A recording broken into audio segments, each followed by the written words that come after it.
Hi friends, welcome to smart tailoring. இந்த வீடியோவில் நம்ம என்ன பார்க்க போகிறோம் அப்படின்னா, ஒரு லைனிங் ப்ளவுஸ் எப்படி ஈஸியாக கட் பண்ணுறதுங்கிறத நம்ம பார்க்கலாம். அதுக்கு நம்ம அளவு ப்ளவுஸை பின்னாடி பேக் சைடு சுற்றளவு நம்ம எவ்வளோ இருக்குன்றத டேப்பில் நம்ம அளவு எடுத்துக்கலாம். டேப்பில் அளவு எடுத்துகிட்டு பேக் சைடு உயரம் எவ்வளோ இருக்குது அப்படிங்கிறதையும் அளவு எடுத்துக்கலாம். இப்போ நம்ம லைனிங் கிளாத்தில் கட் பண்ணி எடுக்க போகிறோம். இது நேர் கட்டிங் ப்ளவுஸு. அதனால் பேக் சைடு நம்ம சுற்றளவு அளவு எடுத்தோம் இல்லையா, அதை ரெண்டாக நம்ம இப்போ 22 இன்ச் அப்படி இருக்குது அப்படின்னா 11 இன்ச்சு நம்ம டபுளாக போட்டு நம்ம 11 இன்ச்சு நம்ம அளவு எடுத்து போட்டுக்கலாம். பாருங்கள், நான் 11 இன்ச்சு அளவு எடுத்து நான் டபுளாக போட்டிருக்கிறேன். இப்போ ஹைட் 13 இன்ச்சு இருந்தது. 1.5 இன்ச்சு நம்ம மடக்கி அடிக்கிறதுக்கு நம்ம விட்டுருப்போம் இல்லையா, அதனால் 1.5 இன்ச்சு எக்ஸ்ட்ரா விட்டு 14.5 இன்ச்சு அளவுக்கு மார்க் பண்ணி அதை அப்படியே நான் 4ஆக ஃபோல்ட் பண்ணிக்கிறேன். ஃபோல்ட் பண்ணிவிட்டு இப்போ 1.5 இன்ச்சு மடக்கி அடிக்க நம்ம விட்டுருக்கோம் இல்லையா, அதை நான் மார்க் பண்ணிக்கிறேன்.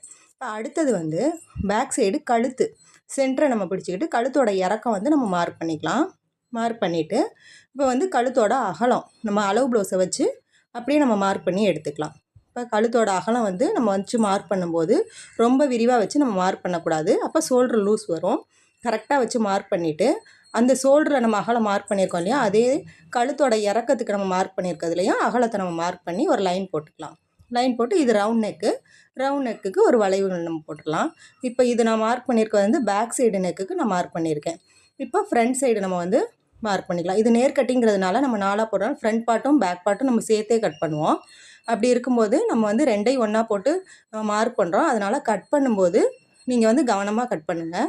ஃப்ரண்ட் எது பேக் எதுன்றதை மார்க் பண்ணியிருக்கதை கரெக்டாக ஞாபகம் வச்சு நீங்கள் கட் பண்ணி எடுக்கணும். இப்போ அடுத்தது நான் முன் சைடு சென்டர் பாயிண்ட் நம்ம மார்க் பண்ணி எடுத்துக்கலாம். மார்க் பண்ணிவிட்டு இப்போ சைடில் ஃப்ரண்ட் பார்ட்டுக்கு மார்க் பண்ணிவிட்டு ஆம்கோல் சைடு சுற்றளவையும் நம்ம மார்க் பண்ணி எடுத்துக்கணும். ஷோல்டரோட அகலம், ஆம்கோலோட சுற்றளவையும் நம்ம மார்க் பண்ணிக்கலாம். இப்போ பாருங்கள், அப்படியே நம்ம ஒரு லைன் போட்டுக்கலாம். இப்போ ஆம்கோல் சுற்றளவு கரெக்டாக இருக்கானா அளவு ப்ளவுஸை வச்சு செக் பண்ணி எடுத்துக்கலாம். எடுத்துகிட்டு ஆம்கோலோட ஹைட் எவ்வளோ இருக்குங்கிறது நம்ம வளைவுகள் போட்டிருக்கோம் இல்லையா, அது கரெக்டாக இருக்கான்னு பார்க்குறதுக்கு இப்போ 5 இன்ச்சு வருது. 5 இன்ச்சு அதே மாதிரி ஷோல்டர்லேருந்து 5 இன்ச்சு இறக்கம் கொடுத்துட்டு ஆம்ஹோல் வளைவுக்கு 1.5 இன்ச் அளவுக்கு மார்க் பண்ணி அந்த வளைவுகளை நான் கரெக்டாக இருக்கான்னு செக் பண்ணிக்கிறேன். இப்போ பாருங்கள், கரெக்டாக இருக்குது. இப்போ நம்ம அளவு ப்ளவுஸில் வச்சு மார்க் பண்ணது எல்லாமே கரெக்டாக இருக்குது. அதுலேருந்து ஒரு லைன் போட்டு எடுத்துகிட்டு இப்போ ஃப்ரண்ட் பார்ட்டும் பேக் பார்ட்டையும் நம்ம கட் பண்ணி எடுத்துக்கலாம். இது 4ஆக போட்டு கட் பண்ணுறதுனால நமக்கு ஈஸியாக இருக்கும். நம்ம 4ஆக போட்டு நேர் கட்டிங்கிறதுனால 4ஆக போட்டு கட் பண்ணலாம். இதே கிராஸ் கட்டிங்னா பேக் பார்ட் தனியாக கட் பண்ணிவிட்டு அப்புறம் தான் ஃப்ரண்ட் பார்ட் நம்ம கட் பண்ணுவோம். இப்போ பாருங்கள், ஃப்ரண்ட் பார்ட்டுக்கு நான் நெக்கு எப்படி வரைஞ்சிருக்கணும் அதை கரெக்டாக நம்ம கட் பண்ணி எடுத்துக்கணும். அளவுகள் மாற்றி நம்ம கட் பண்ணிடக்கூடாது. ஏன்னா பேக் சைடு நம்ம மார்க் பண்ணலை. ஃப்ரண்ட் பார்ட்லேயே தான் நம்ம பின் கழுத்தும் முன் கழுத்தும் சேர்த்து நம்ம மார்க் பண்ணியிருக்கோம் இல்லையா, அதை கரெக்டாக செக் பண்ணிவிட்டு நீங்கள் கட் பண்ணி எடுத்துக்கோங்க. இப்போ அங்கங்கே சிசர் கட் நம்ம கொடுத்துக்கலாம். ஃப்ரண்ட் பார்ட் சென்டர் டாட்டுக்கும் சிசர் கட் கொடுத்துட்டு இப்போ ஆம்கோலை நம்ம கட் பண்ணி எடுத்துக்கலாம். அங்கங்கே நம்ம மார்க் பண்ணியிருக்க அளவுகளுக்கு நம்ம சிசர் கட் கொடுத்து எடுத்துக்கணும். இப்போ ஆம்கோல் கட் பண்ணிவிட்டு ஃப்ரண்ட் பார்ட்டில் ஒரு 1/2 இன்ச் அளவுக்கு நம்ம குடஞ்சி வெட்டுவோம் இல்லையா, அதை மறக்காமல் நீங்கள் கட் பண்ணிடுங்க. அப்போ தான் ஃப்ரண்ட் பார்ட்டில் லூஸ் கொடுக்காது. இப்போ பேக் சைடும் ஃப்ரண்ட் சைடும் நம்ம கட் பண்ணி எடுத்துக்கிட்டோம். இப்போ ஆம்ஹோல் வெட்டினதுலேருந்து அந்த கிளாத்லேயே நான் ஐப்பட்டி கொக்கி பண்ணிக்கும் நான் 2 இன்ச் அகலத்தில் நான் கட் பண்ணி எடுத்து வச்சுட்டேன். இப்போ கழுத்து நம்ம கட் பண்ணி எடுத்தோம் இல்லையா, ஃப்ரண்ட்டுக்கும் பேக்குக்கும் அந்த கிளாத்தை வச்சு நான் கிராஸ் பீஸ் கட் பண்ணி எடுத்துக்கிறேன். 1 இன்ச் அகலத்துக்கு கட் பண்ணி எடுத்துக்கிறேன். இதை நீங்கள் பிகினர்ஸாக இருக்கீங்க அப்படின்னா ஒரு லைன் போட்டுட்டு அப்புறமா கட் பண்ணுங்கள். இப்போ நம்ம கிராஸ் பீஸும் நம்ம கட் பண்ணி எடுத்தாச்சு. இப்போ நம்ம அடுத்தது கை நம்ம கட் பண்ணி எடுத்துக்கலாம். அதுக்கு நம்ம கிளாத்தை 4ஆக போட்டுக்கலாம். நம்ம அடிப்பு பாகம் நம்ம சைடு இருக்கணும். இப்போ அளவு ப்ளவுஸை வச்சு ஹைட் எவ்வளோ இருக்குங்கிறத நம்ம மார்க் பண்ணி எடுத்துக்கலாம். இது சாரீ கிளாத்தில் கரபாகம் இருக்குது. அதனால் இதில் நான் ஒரு 1/2 இன்ச் தான் நான் கீழே இறக்கத்துக்கு விடுறேன். 1 இன்ச் அளவுக்கு கிளாத் இல்லை, அதனால் 1/2 இன்ச் அளவு விடுறேன். கை கரபாகங்கிறதுனால நம்ம மடக்கி அதில் அடிச்சுக்கலாம். கையோட அடிபாகம் அப்புறம் கையோட சுற்றளவு ஆம்கோல் சுற்றளவை மார்க் பண்ணிவிட்டு அதிலேருந்து ஒரு லைன் போட்டுக்கலாம். லைன் போட்டுட்டு அப்படியே நம்ம கட் பண்ணி எடுத்துக்கலாம். இப்போ பாருங்கள், நான் கட் பண்ணி எடுத்துக்கிறேன். எடுத்துகிட்டு இப்போ நம்ம அந்த 1/2 இன்ச் அளவுக்கு நம்ம குடஞ்சி வெட்டுவோம் இல்லையா, அதை மறக்காமல் நீங்கள் கட் பண்ணிக்கோங்க. இல்லை இப்போ எனக்கு கட் பண்ணால் எனக்கு மாறி வரும் ஸ்டிச் பண்ணும்போது அப்படின்னா நீங்கள் தைக்கும்போது அதை மறந்துடாமல் கட் பண்ணிவிட்டு அப்புறம் கை ஜாயின் பண்ணுங்கள். இப்போ இப்போ பாருங்கள், நான் வந்து ஸ்டார்டிங்லேயே நான் கட் பண்ணிவிட்டு அதில் சிசர் கட் நான் கொடுத்துக்கிறேன் அடையாளத்துக்காக. இப்போ நம்ம வந்து பட்டி கட் பண்ணி எடுத்துக்கலாம். பட்டிக்கு வந்து நான் வந்து சிங்கிளாக போடுறேன். அதாவது 2 சைடும் நம்ம வந்து சிங்கிளாக நான் கொடுக்குறதுக்காக டபுளாக போட்டு பட்டியோட ஹைட்டு நம்ம வந்து மடக்கி அடிக்கிறதுக்கு ஒரு 1/4 இன்ச்சு இறக்கம் விட்டுட்டு, மேலே ஸ்டிச் பண்ணுறதுக்கு ஒரு 1/4 இன்ச்சு இறக்கம் விட்டுட்டு மார்க் பண்ணிக்கிறேன்.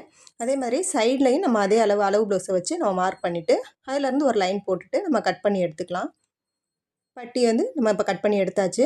பாருங்கள், அங்கே வந்து ஃப்ரண்ட்டுக்கு ஐப்பட்டிக்கிட்ட வர்றதுக்காக நான் வந்து ஒரு சிசர் கட் நான் கொடுத்துக்கிறேன்.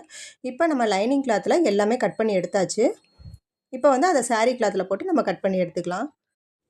கரபாகம் நமக்கு ஆப்போசிட்டில் வர்ற மாதிரி நம்ம டபுளாக போட்டு நல்லா நீட்டாக சுருக்கம் இல்லாமல் நம்ம டபுளாக போட்டு எடுத்துக்கலாம். பாருங்கள், ஏற்றத்தாழ்வுகள் வரக்கூடாது.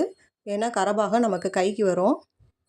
முன்னாடிலாம் இடுப்புக்கும் வந்து கரபாகம் கொடுப்பாங்க. இப்போ யாரும் அதை விரும்புறதில்ல. அதனால் கைக்கு மட்டும் நம்ம கொடுக்கணும். அதை நம்ம டபுளாக ஃபோல்ட் பண்ணும்போது நம்ம வந்து கரபாகத்தை வந்து ஏற்றத்தாழ்வு இல்லாமல் கரெக்டாக வைக்கணும். அதை பார்த்துட்டு இப்போ வந்து லைனிங் கிளாத்தை அப்படியே நம்ம வந்து மெயின் கிளாத்தில் நம்ம போட்டு எடுத்துக்கலாம். கரெக்டாக துணியெல்லாம் வந்து நகர்ந்து வராமல் கரெக்டாக நீட்டாக போட்டு கட் பண்ணுங்கள். இல்லைன்னா நம்ம வந்து மெயின் கிளாத் வந்து ஒரு சுருக்கம் வர மாதிரி இருக்கும். இப்போ இறக்கத்தில் உள்ள பிசுரை நம்ம கட் பண்ணி எடுத்துட்டு அப்படியே அந்த லைனிங் கிளாத் அளவுகள் மாறாமல் மெயின் கிளாத்தை கட் பண்ணி எடுத்துக்கலாம். ஒரு சிலருக்கு வந்து எக்ஸ்ட்ரா விட்டு கட் பண்ணுவாங்க. நான் வந்து லைனிங் கிளாத்தோட கரெக்டாக தான் நான் அந்த மாதிரி கட் பண்ணுவேன். உங்களுக்கு வந்து அது வந்து ஸ்டிச் பண்ணும்போது சிரமமாக இருக்குது அப்படின்னா நீங்கள் எக்ஸ்ட்ரா விட்டு நம்ம கட் பண்ணி எடுத்துக்கலாம். அது வந்து நம்ம வந்து ஒரு எஜ்ஜு தையல் நம்ம போடுவோம் இல்லையா, லைனிங் கிளாத்து மெயின் கிளாத்தையும் வச்சு அது போடும்போது எக்ஸ்ட்ரா உள்ள பிசுரெல்லாம் நம்ம வந்து கட் பண்ணி விட்டுடலாம். அந்த மாதிரி நீங்கள் கட் பண்ணி எடுத்துக்கலாம். இப்போ பாருங்கள், பேக் பார்ட்டும் ஃப்ரண்ட் பார்ட்டையும் நம்ம சேர்த்து மெயின் கிளாத்தில் நம்ம கட் பண்ணிக்கிட்டோம். இப்போ எங்கெங்கே நம்ம சிசர் கட் கொடுக்கணுமோ அந்தந்த இடத்துல நம்ம மறக்காமல் சிசர் கட் நம்ம கொடுத்து எடுத்துக்கலாம். இப்போ ஃப்ரண்ட் பார்ட்டும் பேக் பார்ட்டையும் நம்ம சேர்த்து நம்ம கட் பண்ணி எடுத்தாச்சு. இப்போ சாரீ கிளாத்துலேயே நம்ம வந்து பட்டிக்கு ஐப்பட்டி வீப்பட்டிக்கு நம்ம வந்து அதுலேயும் நான் வந்து டபுளாக கொடுப்பேன் இல்லையா, அதனால் அதுலேயும் நான் வந்து 2 இன்ச்சு அகலத்துக்கு நான் கட் பண்ணி எடுத்துக்கிறேன். இப்போ வந்து கை நம்ம வந்து கட் பண்ணி எடுத்துக்கலாம். கரபாகம் இருக்குது இல்லையா, அதில் நம்ம மடக்கி அடிக்கிறதுக்கு லைனிங் கிளாத்தில் ஒரு 1/2 இன்ச்சு இறக்கம் விட்டு கட் பண்ணியிருந்தோம். அது கரெக்டாக இருக்கா அப்படின்னு செக் பண்ணிவிட்டு அதையும் அப்படியே நம்ம கட் பண்ணி எடுத்துக்கலாம். இப்போ கட் பண்ணி எடுத்துகிட்டு சிசர் கட் கொடுத்துக்கலாம். இதுக்கும் அடையாளத்துக்கு நம்ம எல்லா இடத்துலையும் சிசர் கட் கொடுத்து எடுத்துக்கலாம். இப்போ நம்ம கையும் கட் பண்ணி எடுத்தாச்சு. இப்போ ப்ளவுஸில் வந்து நம்ம வந்து பட்டி மட்டும் நம்ம கட் பண்ணணும். அதுக்கு வந்து நம்ம வந்து சிங்கிளாக நம்ம வந்து லைனிங் கிளாத்தில் கட் பண்ணி வச்சுருந்தோம் இல்லையா, அதை வந்து இப்போ மெயின் கிளாத்தில் டபுளாக நான் போட்டு எடுத்துக்கிறேன். ஏன்னா பட்டி கிளாத் வந்து நம்ம 3ஆக கொடுக்கணும்னு நான் சொல்லியிருந்திருக்கேன். அதனால் சிங்கிளாக நான் வந்து லைனிங் கிளாத்தில் கட் பண்ணியிருக்கேன். டபுளாக வந்து சாரீ கிளாத்தில் நான் கட் பண்ணி எடுத்துட்டேன். இப்போ நம்ம ப்ளவுஸை நம்ம கட் பண்ணி எடுத்தாச்சு. இந்த வீடியோ உங்களுக்கு பிடிச்சிருந்துச்சுன்னா லைக் பண்ணுங்கள், ஷேர் பண்ணுங்கள், சப்ஸ்கிரைப் பண்ணி சப்போர்ட் பண்ணுங்கள்.